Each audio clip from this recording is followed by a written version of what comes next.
Well, that's what we're going to be talking about this morning. Some of the issues thrown up by the Senate President in the speech which he gave yesterday at the National Institute of Legislative, is it studies now, I think, but the abbreviation is NILT. I have to get the right, make sure I'm getting the right the full name, the right acronym and the full name to you.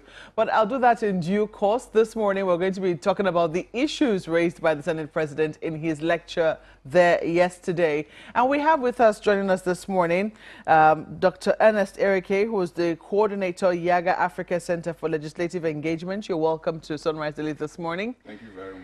And we also have with us Mr. Ezenwawago, who is the chairman, Partners for Electoral Reform, and also convener of Say No Campaign Nigeria. You're welcome to Sunrise Daily this morning. Thank you. Good morning.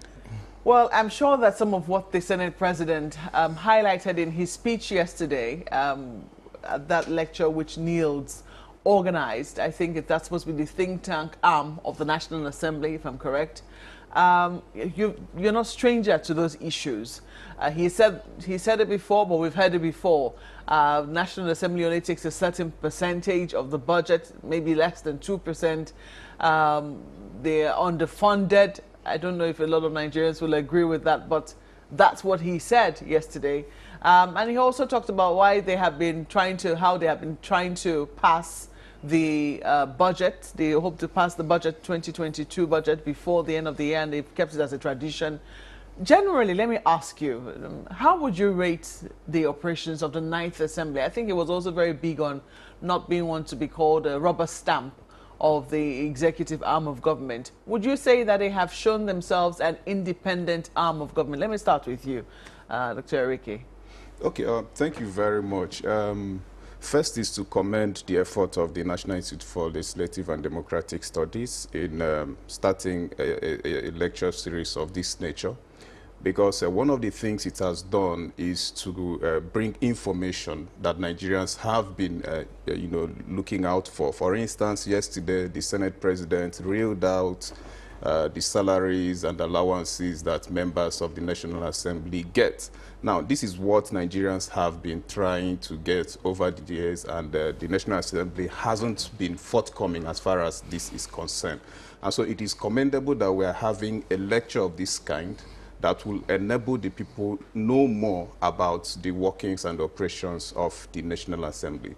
But in terms of rating the performance of the 9th National Assembly, we will say that it is a mixed bag.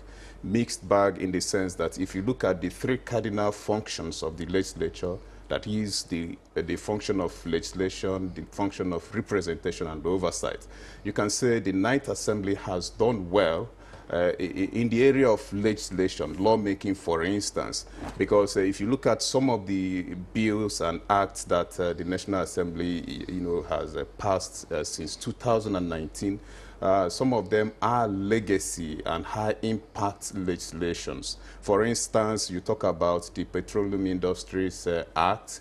You talk about the electoral amendment bill that eventually passed after several delays in the 9th Assembly, as well as some other, the Deep Sea, the Sharing Contract Act that was also passed and signed by the President. So if you look at some of the legislations that they have passed, they are high-impact legislations.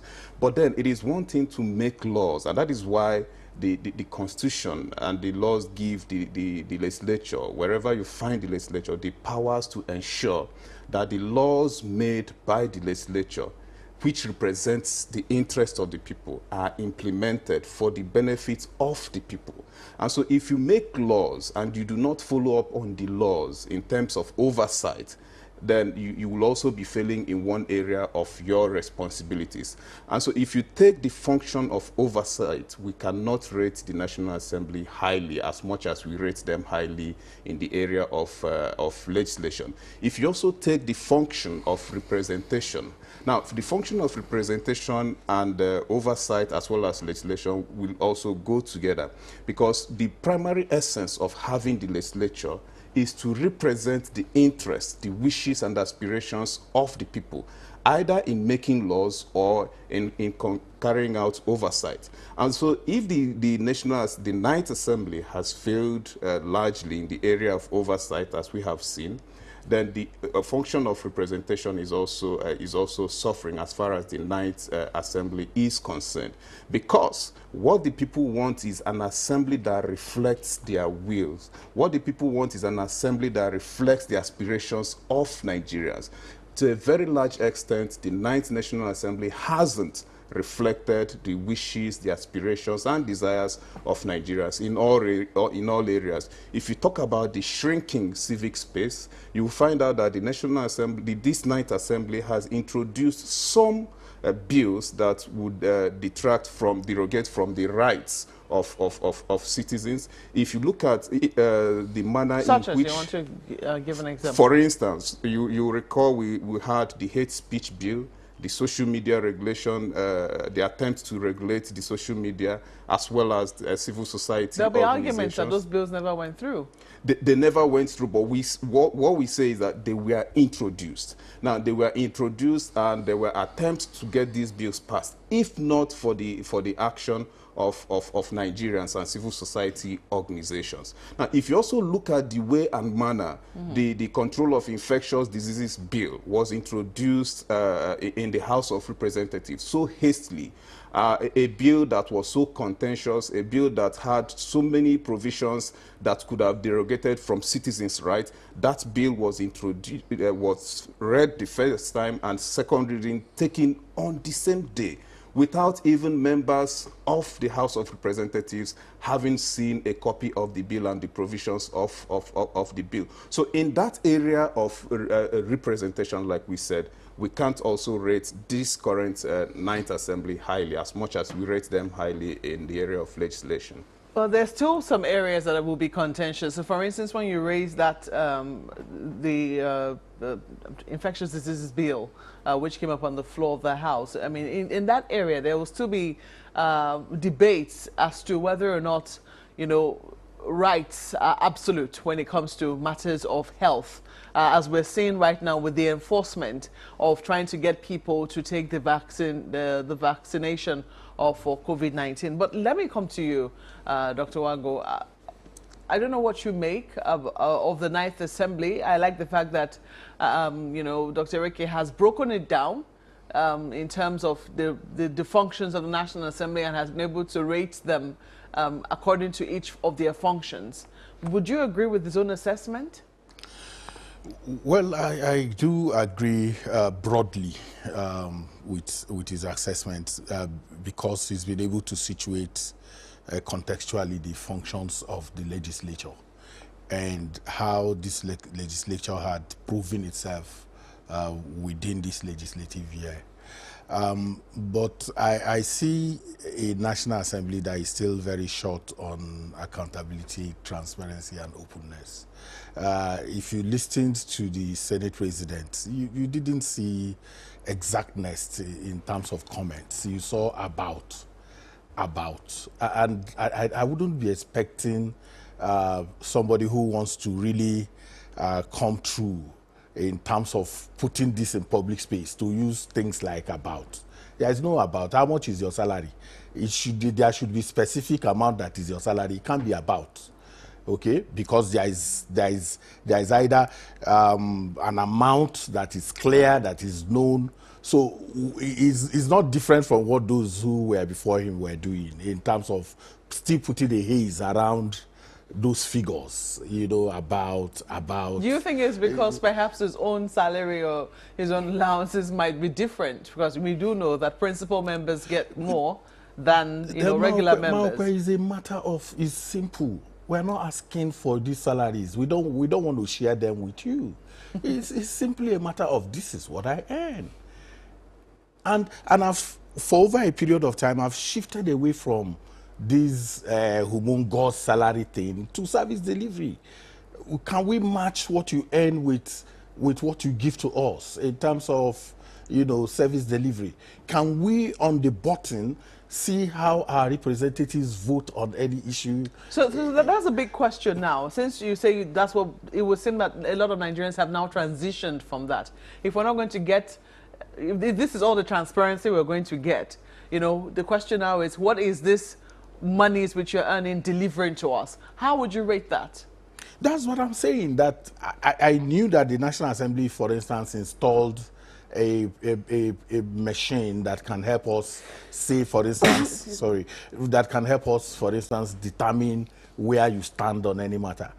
Ernest talked about all the beautiful laws that were passed, but some of the most important sunshine laws are still lying in the National Assembly. The whistleblower bill is 5 years old in that assembly.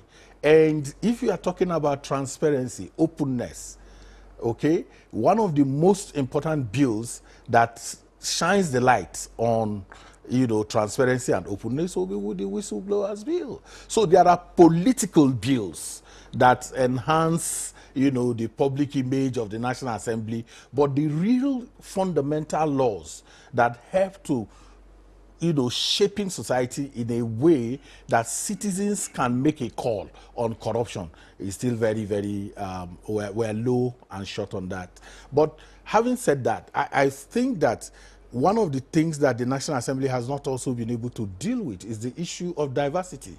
You know, the National Assembly is, for me, first and foremost, an institution that cures issues around diversity. So if you find some of the challenges that we have... By diversity, what do you mean? Representation. You must be able to represent the different sections. So if we say that we are shrinking on diversity issues and the rest of it, it is because the National Assembly has not lived up to its billing as an institution that deals with the issue of diversity. So that brings me to the question of... In what respect? Representation. In what respect, more specifically, because when you talk about diversity, they're going to say the National Assembly is an amalgamation of every part of this country. What can be more diverse than that? No, you see, what are the issues that we're dealing with? People have a sense that they don't belong. There's a sense of, we don't belong here. So if, for instance, you are dealing with livestock transformation agenda, which is the Ruga thing, for instance, whose responsibility is it to break it down to their constituents? Who should take it down? So he's talking about representation. So you find those constituency offices that are rituals. They are just ritual offices. In terms of engaging government policies down to the people you represent, that is absent.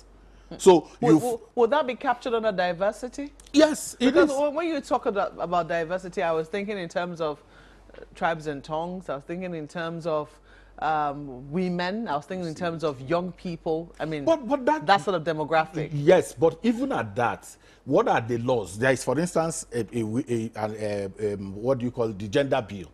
The gender bill is in the National Assembly, right? Who is having that conversation? Where is that? Where have you participated in that conversation at the constituency level?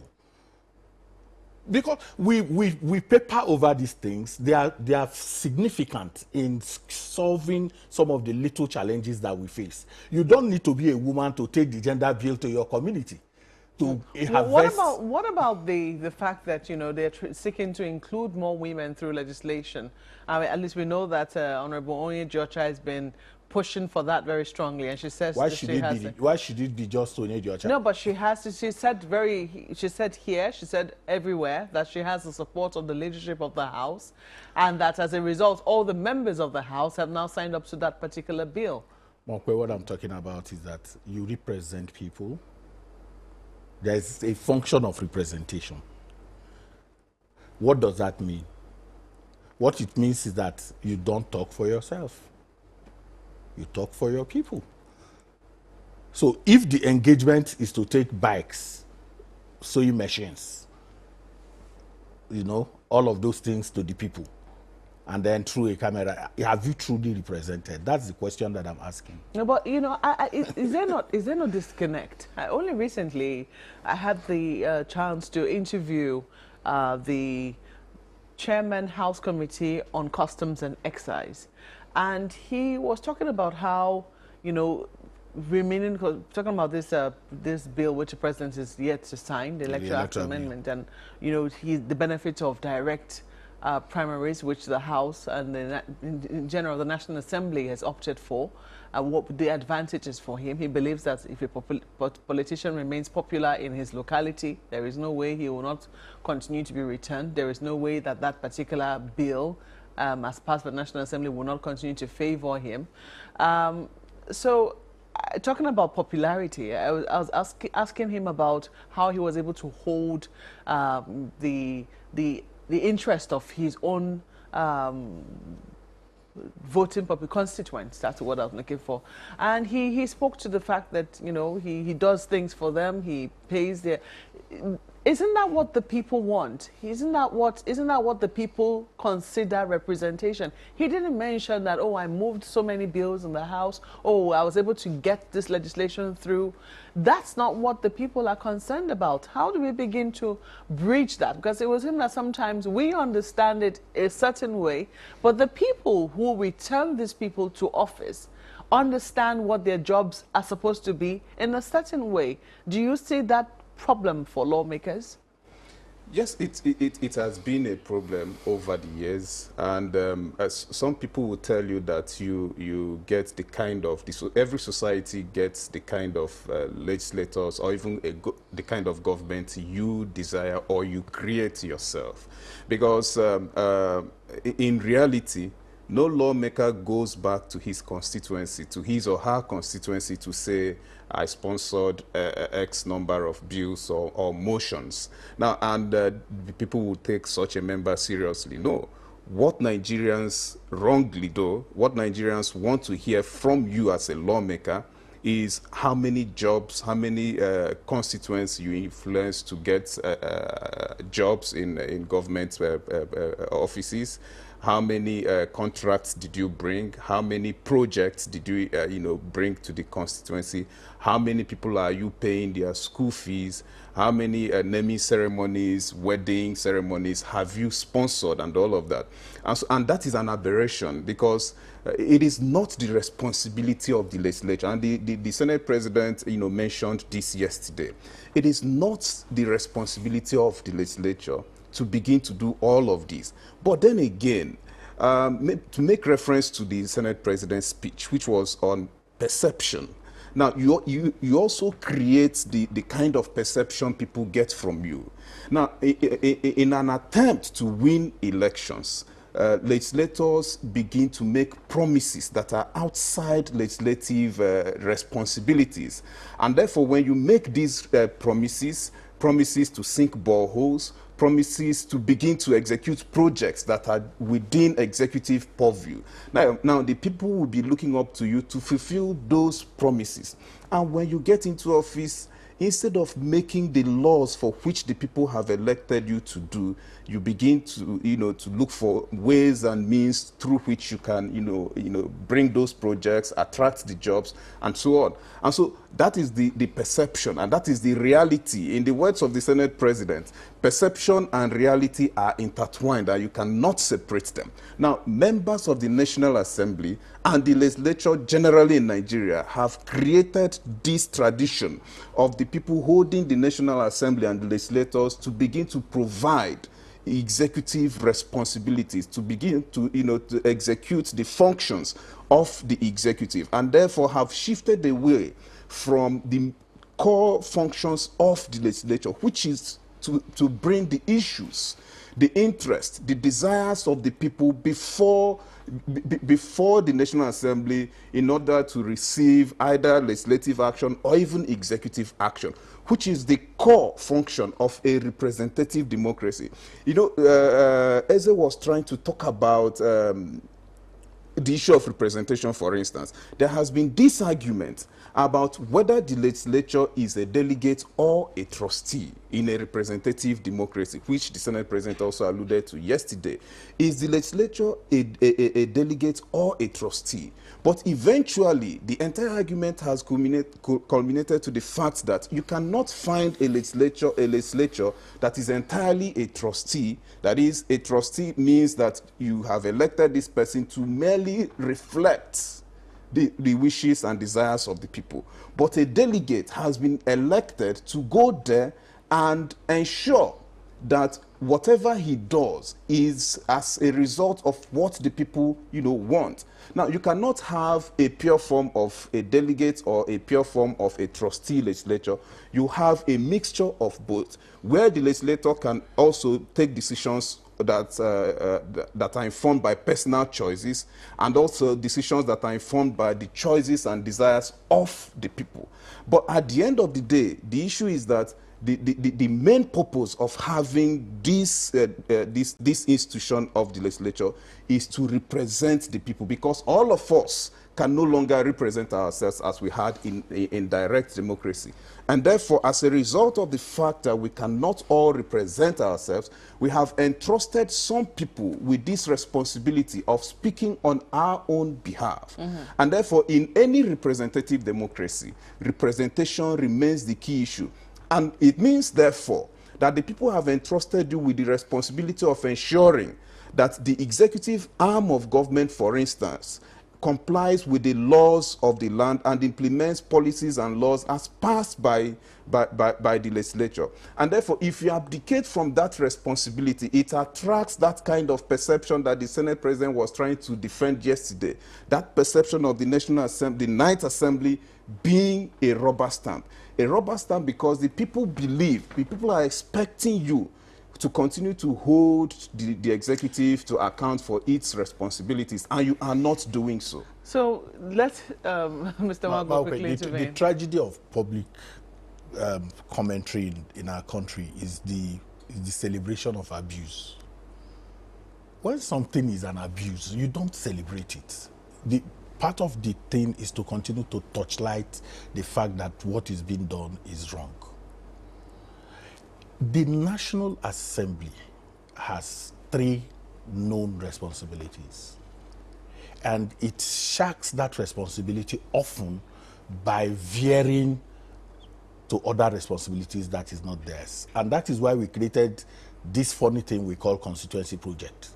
The whole idea of constituency projects were created to bridge the gap between providing, and even at that, it's still abused. It's still abused in the sense that the people who become the projects themselves are supervised, and the contractors are the people who ordinarily should oversight it. So when we have that challenge, the thing to do is to say, look, we run a different kind of system. We run a zoning system here, which means that you cannot claim that you want to be in National Assembly for 45 years like it is done in America. When you do yours, you leave. Other people come and do theirs. Well, in some places, some lawmakers have been there many years. No, that's what I'm saying. 12 to 16 that's why years. They are now, they want in to... this assembly. No, that's the point. The point is that in that situation, you are also creating crisis. If you go to those environments where you have those people staying for long, because the whole idea of this soul zoning is to create a situation in which people have a sense of belonging. I know the attrition level in the National Assembly is low, okay, and that is why they want direct primaries and the rest of it, okay. But the bigger issue for me will be a system in which our people continue to have a sense that this democracy belongs to them, and that there are no few people who have hijacked it. And the National Assembly has responsibility to deal with that. So that for me is the big question. But if lawmaking, I mean, if the core functions of the National Assembly are representation, legislation, and oversight, yes. And we know that these things only get better with years, I mean, with experience of the lawmakers, and they're supposed to, it's supposed to, we should see them return, so to speak, if the people are satisfied that they're truly doing what they're supposed to be doing there. Should we really be concerned as to whether or not so we know that it goes round from in NS many analysis, from NS analysis, we are short on representation, we are short on oversight, we have done more of empowerment, okay, so we have not really done the work of the National Assembly in the true sense of it. So those who stay do not necessarily stay because they have performed the core responsibility of the National Assembly in a way that their constituents, because what will be that the assessment? The assessment will be the number of bills that you have proposed, and incidentally, those who propose more bills don't return.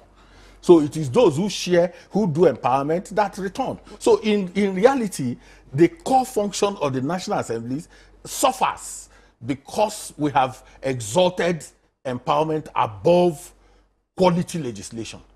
So the reverse for that, and that is why we don't have... Or is it that somehow, too, the lawmakers are finding ways around it? You give to Caesar what Caesar and come to National Assembly and do what you need to do. No, your survival cannot be the basis of representing the people, your personal survival. It has to be the quality of your representation. It has to be the quality of lawmaking. It has to be the... So if it's about empowerment, you don't need to go to school to do empowerment.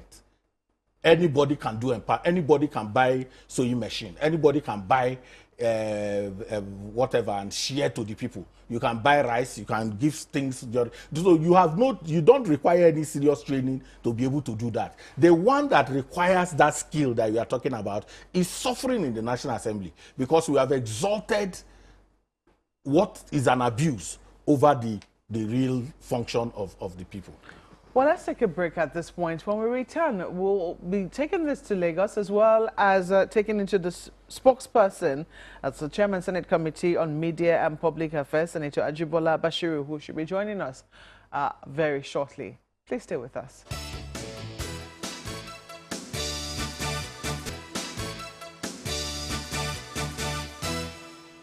Well, thank you for staying with us. Still on this parliamentary lecture series of the National Assembly. Let me begin with you, Dr. Ereke. Now, it would seem like much of what the President of the Senate did in his lecture yesterday was to try to educate Nigerians about the functions, the primary purpose of the legislature and how they perform those functions. And if you look further down to his recommendations, some of the things you see is that he's talking about more enlightenment for the people about the functions of the legislature, that the media, the public should know more about what the legislature is about and how they do, what they do. Essentially, largely talking about education.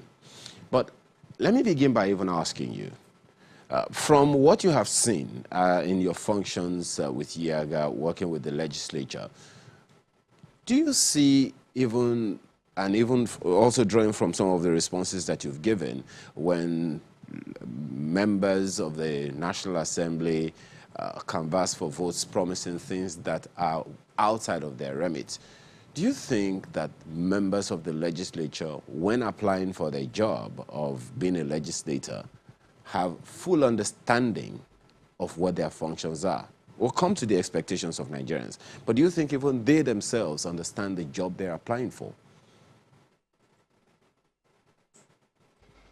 Okay, thank you very much. To answer that question directly, so many of them do not understand what the responsibilities of the legislature or the legislator are. And again, it is to solve some of these issues that, for instance, my center, the IAGA Africa Center for Legislative Engagement, and the IAGA as an organization started this thing called the convergence, where you bring particularly young candidates who are running for offices, and you begin to educate them on some of the responsibilities expected of them when they are elected into office. But generally in Nigeria, it is not only restricted to the legislature, but generally across political offices.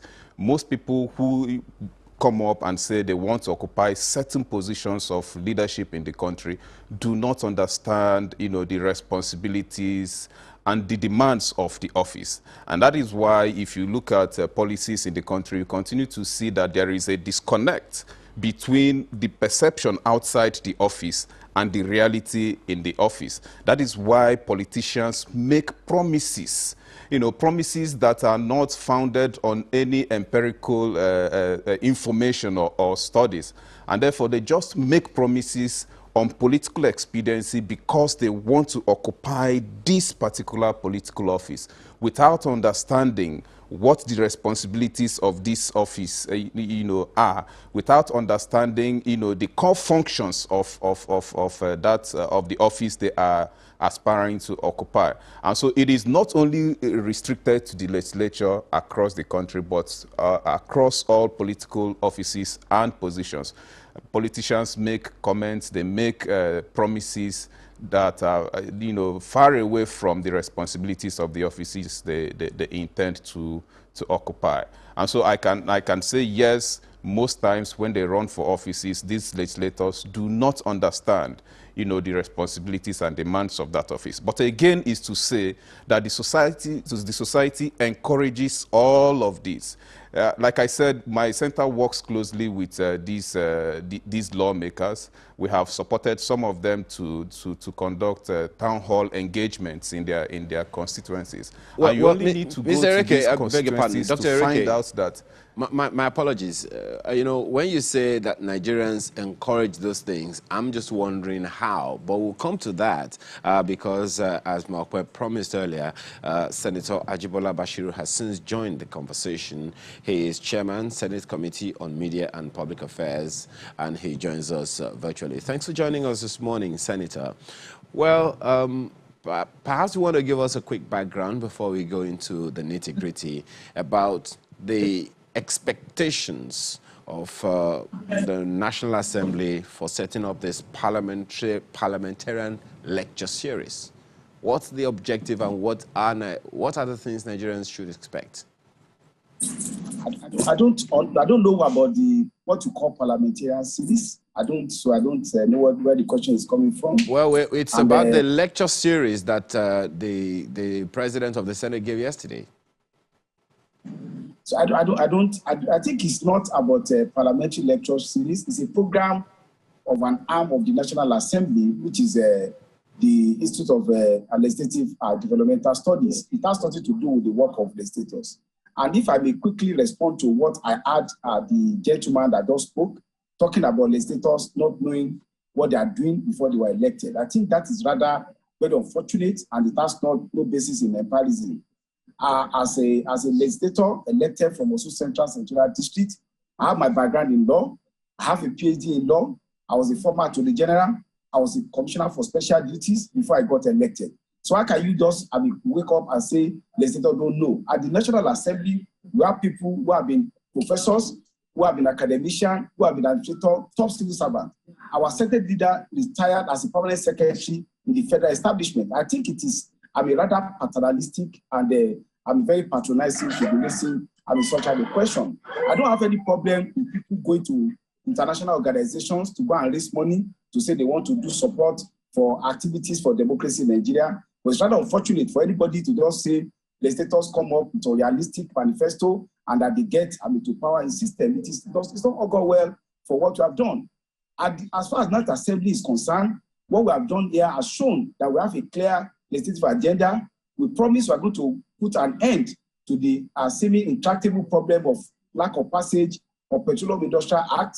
We have been able to do so. We have been able to work on some other meaningful legislations in terms of Banks and Other Financial Institutions Act, and as well as the Company and Other Matter Act to ensure ease of this business. These were part of our legislative agenda. So to come up with a position, possibly to get funds from lenders, from foreign support group, and give a very banal allegations of legislators not knowing what they are doing or what they are elected to do, I think it is rather unfortunate and should not be encouraged by anybody.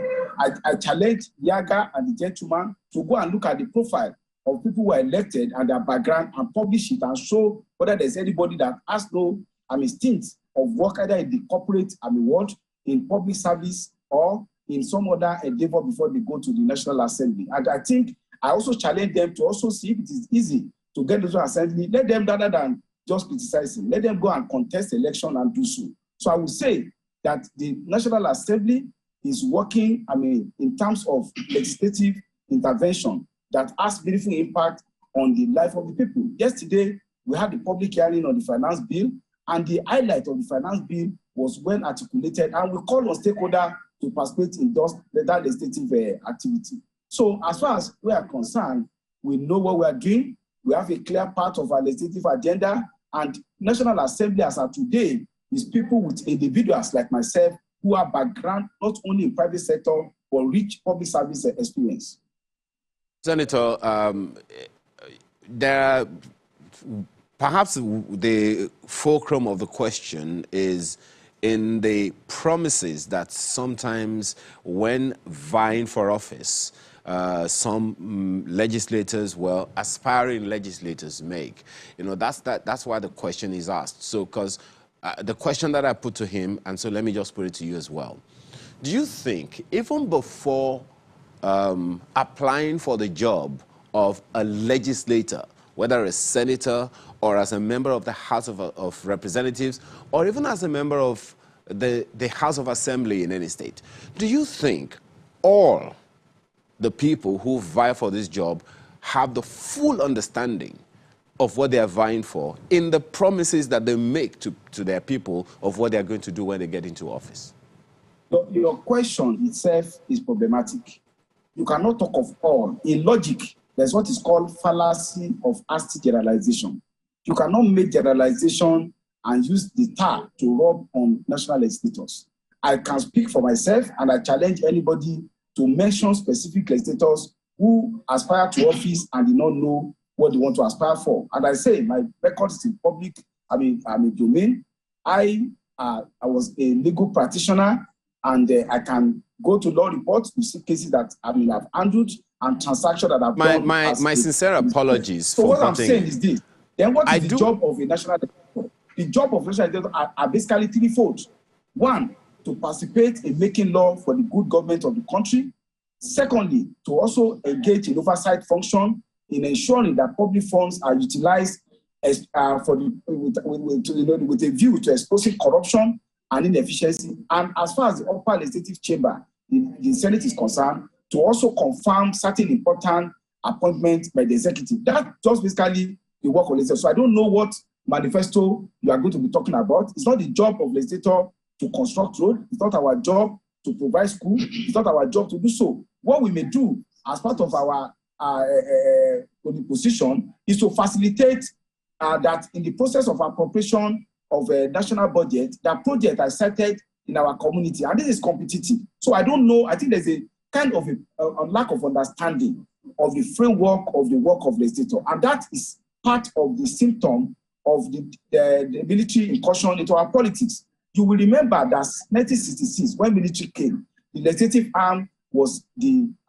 victim, and also in 1883, when the military came. So you have a mismatch in terms of experience in the legislative arm of government, vis-a-vis the executive and judicial arm of government. So there is this confusion, even among those people who think they are commentators, who think they know better, that they don't even know the job of legislator to be that of making law, be part of appropriation process, and ensuring oversight of the expenditure of government with a view to expose corruption and inefficiency in those areas. So as far as I'm concerned, and as spokesperson of our Nigerian Senate, and having interaction with my colleagues both in the two chambers, I know very well that National Assembly as of today is peopled with people, men and women of deep understanding, patriotism, and commitment, to ensuring that they carry out their job.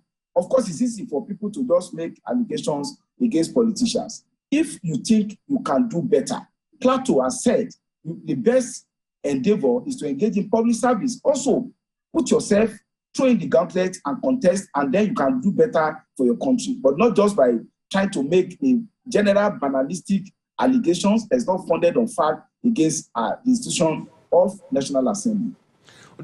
Senator, does the National Assembly have a self-auditing system that in a way tries to check on the activities, how well a legislator is performing while in office? Is there such a system that validates the performance or the effectiveness or efficiency of every legislator? I think your question itself is coming from a fallacy, which is fallacy of an assumption that it is true what you think as auditing process, that the work of legislative process will be measured. And I said this, I said at the onset of the 9th Assembly, the two chambers separately and conjunctively, will come up with an agenda that we call a legislative assembly that work for Nigerians, and that is in the public domain. So there is also a public auditing system that you journalists and other stakeholders can pick those documents and assess to what extent have we remained committed and we are performing in line with those set agenda. Then the act of making law is not an individual act. As a legislator, the fact that you initiated the legislation does not mean you will get the blessing of the majority of the member of the National Assembly. The fact that, for instance, your legislative initiative is not even accepted will not speak to the effect that you are not being efficient. And the way to measure efficiency is the collective work of the National Assembly and not by individual assessment. I've mentioned very impactful legislation that we have been able to make in the past 2.5 years. I've spoken to the issue of the Petroleum Industry Act. I've spoken to the Bank and Financial Act, Company and Other Matter Act, as well as other impactful legislation, reform of the Nigerian Police Force Act, the reform of the railway sector. Those are germane, verifiable activity of the National Assembly that we have been able to do in the past 2.5 years. So the work of National Assembly will be assessed on a national basis, not as an individual basis, because the work of making law is not that of individual legislator. Even though you may be an initiator of a legislation, the collective imprimatur of the chambers, the two chambers, is necessary, as well as the assent of the president to get such legislation to be passed. Well, Senator, the whole idea of this conversation is for Nigerians to have a better understanding of what the National Assembly does. It is not in any way vindictive. It is Nigerians in the effort. Just a second, Senator. Just a second, Senator. Just a second. I'm just coming from the constituency. I understand you, but allow this to go in. Is for people to have an understanding, a better understanding, in order to deepen the process. That's what this whole thing is about. Now, there are those, of course, who have considered and consistently consider the National Assembly a rubber stamp of the executive. Of course, that has been debunked several times by the National Assembly, the President of the Senate, the Speaker of the House of Representatives, and that fact doesn't seem to be going away. Consequently, all these questions that are coming up. Now, in terms of how getting a better understanding, more understanding of the activities of the National Assembly has been advocated by the President of the Senate. What are your expectations? What are the things that you expect the people to understand, and how are you, being the one in charge of the media and publicity affairs of the National Assembly, or the Senate in particular? I want to first address a question when you talk about rubber stamp. If making law for the progress of the country is meant to be rubber stamp, yes, we agree that we are rubber stamp National Assembly. But the truth is that I've mentioned impactful legislations that we have made. We have also speak to the reversal of the staccato nature of the budget cycle, by which you now have a predictable budget cycle of January to December. I've spoken to legislation we have made. And in the media, there are instances when executive had made certain requests that we have rejected. But if the idea of seeing National Assembly as an opposition parliament, it is what some people expected, we are happy to disappoint such people. Our job are clearly cut out for us by the Constitution. Section 4, that we should make law for the good government of the country. Lawmaking is through different fold, either private member bill or executive bill. If executive has initiated a bill that we consider beneficial to the people of the country, are we to reject such legislation because some people will say it's from the executive? Then you also should be able to know that the National Assembly today is a bipartisan legislative assembly, whereby we have members both from the APC, the ruling party, and the PDP. Our decisions are taken not on the basis of partisan consideration, but on the basis of the general interest of the country. For those that sees National Assembly as a fighting organization, I think we are happy to disappoint them. We are a conglomerate of Nigerians elected to represent the Nigerian people for the purpose of lawmaking for the good government of the country, and from the plethora of laws that have been regulated in this program and many other laws that is still in the pipeline, like the Revolutionary Electoral Bill, as well as the Finance Bill that is also being considered. I would say that we are happy to raise our head very tall, particularly in the National Assembly, to be a National Assembly that work for the good government of the country. Well, Senator, just one last one. Should the president refuse to sign the Electoral Act Amendment Bill within the time stipulated, what's the thinking of the National Assembly? Is there going to be an override? You see, the question about thinking of National Assembly, you're asking me to predict the thinking of 109 senators and 360 House of Representative members. I don't have power of clairvoyance to be able to predict what will be the attitude of this elected representative of the Nigerian But we know people. what the we know what the Constitution says about that one, Senator. It's also good. The fact that Constitution says something does not mean this is a political process. It's not about Constitution. So you ask me about the thinking of 360 House of Rep member and 109 member. I will tell you that my psychological knowledge and understanding and my prophetic calling has not reached to that level of knowing what they are thinking and it will be. When the president takes his decision, we will take whatever action the generality and majority of National Assembly think. I think it is too early to begin, to seek to put us on the war path with Mr. President, and we will insist on such urge. We will take decision we think in the best interest of the country, irrespective of attitude that the president or the executive takes to the electoral bill. Well, Senator, we have to thank you very much for this, for being a part of our conversation this morning. Senator Ajibola Bashiru is Chairman, Senate Committee on Media and Public Affairs, and he has joined us for this conversation. Very quickly, Dr. Ereke, you want to have a quick response to some of the issues that have been raised, especially the one of course, you remember he responded to you. Yes, definitely, because the senator is a very close friend of Yaga Africa, and so we've worked with him very closely. And I want to believe that because he joined us late, he did not get the background of our conversation.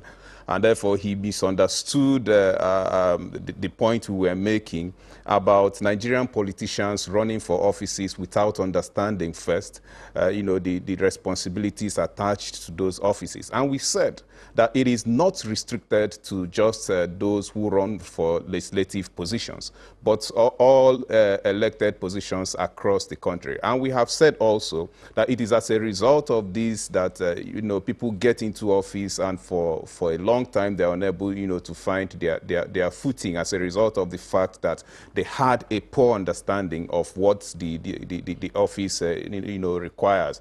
And so we were not making that point to denigrate, the kind of people we have in the National Assembly, including Senator Ajibola, that we have worked with closely. And if any organization in Nigeria has supported the work of the National Assembly in order to strengthen our democracy, I think Yaga Africa has supported the work of the National Assembly largely, and will continue to do so because we want to see and we want to have a better and a strengthened legislative institution in the country that will support, the democratic process and governance in Nigeria. And so we will never, try to denigrate, the National Assembly and members of the National Assembly. But the point remains that Nigerian politicians should understand, the responsibilities of a particular office in order not to institutionalize the kind of tradition we have now, where Nigerians expect that the legislature and legislators should continue to execute functions that are, reserved for the executive. Well, Mr. Wago, he certainly took exception to that. Yeah, absolutely. I think Senator Ajibola conceives his job as this Senate spokesperson to constantly be territorial, safeguard that territory. But the truth of the matter is that you come into a legislative year, the National Assembly organizes retreats for new members. So why does it organize retreat? It organizes those retreats because it contemplates that so many of them have no, in spite of the qualifications. And let me tell you, I've seen a professor of biotechnology who was going to be a returning officer for an election in one of the off-cycle elections. And apparently, they gave him a bag that contains some of the things he would need. The police arrested him. He didn't even have an idea that what that bag contains. He didn't, because you are a professor of biotechnology does not mean you can be elected into the National Assembly. You need some education. You need some empowerment. You need some training to be able to effectively do that job. And I think that recognizing that is important. Secondly, is to say, let us match service delivery outcomes of all these CVs that have populated our National Assembly over the period of time, and then balance it with service delivery outcomes that we are, is a shame. And accepting that is important. The arrogance of people who occupy public office, that they are the only ones who have knowledge. He sees nothing to be ashamed about. He believes that they have executed their functions. No, but you cannot. Especially according to you have a legislative agenda, and I'm surprised that Senator Jibola, with the quality that he has, does not understand that it is not him that will score that legislative agenda. That it is citizens of Nigeria for whom he sits in parliament that should determine whether they have done well or not. So and who says that this legislative agenda is unique to the Night Assembly? Well, the argument would be that your view is your view, and that you cannot be representative of the generality of the public. No, we do not make any assumption also. But let us look at it. For instance, Mawokwe, you have reported National Assembly, you have interviewed many of them. Can you honestly say this is where your legislator stands on any matter today? Are you aware of how many times he sits in parliament? So we shroud absence, truancy, under oversight functions. They went to committee work and the rest of it. Is there no way the Nigerian people should be able to know who is in committee? Where are you doing the committee work? Should we be able to? You have a National Assembly that its social media link is permanently under construction. Shouldn't we be interested in be able to say that the citizens of this country can hold their representatives accountable on the strength of, you have passed financial bill, you have passed the budget, you have passed. What about these other bills that have laid in that place for 5 years? Are they not important? Are they not significant? For those of us who that matters to, shouldn't we be interested in asking why that bill has not been passed? Those other bills have not been passed. So if for a 4-year period, you count for us on your finger 5 bills, does that give us the balance in terms of value addition that you have brought to the? So the point is that we do not, I do not share, as he said, the whole idea of rubber stamp. I think that there is cooperation. There should be cooperation between the executive and the legislature. We are coming from a fighting mentality where the only way you are seen to be working is when you are antagonistic, when you are cantankerous and all of that. But that's not the point. It does not take away the fact that we need to be able to hold those who represent us accountable. And that is what this program is about. And I think that as we speak now, many other National Assembly members accept this as a challenge, and they are taking it on. So to always defend and say, oh, wait, because you have people who have in public service, even Senator Jibola has no experience in legislature. He has experience in the executive. He cannot transform that whole executive into the legislature. Well, now he has experience. That will be the new argument. We have to thank you both for coming on Sunrise Daily this morning. I do know that the issues will continue to remain, and we'll continue to see how we can break it down for our viewers to understand the importance of this very important arm of government. It's the first listed in the Nigerian Constitution, and have a lot of powers. If utilized, could actually set the country. Utilized effectively, that is, could continue to see the country make progress, however incrementally. We have to thank you both for coming on Sunrise today this morning. Dr. Ernest Erike is the coordinator of Yaga Africa Center for Legislative Engagement, and Mr. Ezenwa Wago is the chairman, Partners for Electoral Reform, and convener of Say No Campaign Nigeria. Thank you once again for your presence this morning on the program. We'll take a break at this point. We'll be back to discuss this issue of the diplomatic row between Nigeria, the UAE, and a few other countries, some of them making progress now, others looks like it's getting messier. What's the take of experts? In just a moment, please stay with us.